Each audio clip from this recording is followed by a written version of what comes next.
Manuela Pocosi Koulibaly, la bio-comté de l'invité. Il était une fois en terre ivoire un puissant pachyderme d'allure hautaine. L'orgueilleux paradait devant une assemblée d'animaux, ravis par son spectacle et ses mots. Non loin d'eux, derrière les herbes hautes, un éléphanteau admirait la scène. Impressionné par la stature du puissant pachyderme et par ses défenses d'un blanc immaculé. Par un après-midi caliculaire, leurs routes se croisèrent. Maoula, jeune éléphanteau, troisième d'une fratrie de 17, se donnait en spectacle. Amusé et séduit par son jeu, ses frères et sœurs l'acclamaient. Un jour, tu compteras parmi les plus talentueux éléphants de la terre ivoire, lança Mamou, sa jeune sœur dont il était très proche. Amusé, le puissant pachyderme s'approcha de la troupe et rétorqua « Encore faudrait-il qu'il soit aussi fort que moi.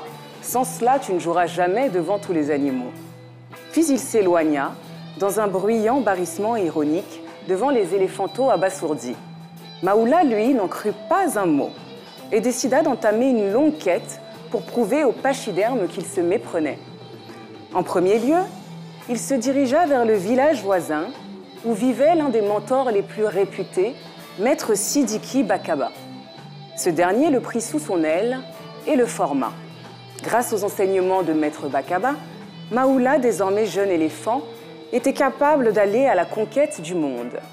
Pour y parvenir, il fallait relever quelques défis qui lui permettraient de grandir et perfectionner son jeu. Dans un nouveau village, Maoula captura Nafi et Cacao, des plantes qui développèrent ses capacités. Dans un autre village, il dut payer le prix de l'amour et sacrifier un bien précieux au profit d'autres animaux, son temps, et il s'en acquitta. La route fut longue, Maoula grandissait, les coups de la vie l'éprouvaient, mais il se remémorait souvent la phrase de Mamou pour tenir bon « Un jour, tu compteras parmi les plus talentueux éléphants de la terre ivoire. » Désormais adulte, Maoula impressionnait quiconque croisait son chemin. Sa réputation le précédait et faisait la fierté de la terre ivoire. Face à son agilité, son intelligence et son jeu, les vieux sages des villages voisins décidèrent de le gratifier d'un titre suprême, le sodigui du meilleur éléphant.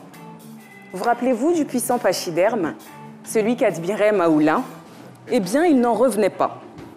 Couvert de honte, il quitta même la terre ivoire. La raison du plus fort est-elle toujours la meilleure? À vous d'y répondre, après cette bio-comté, Maoula Kane.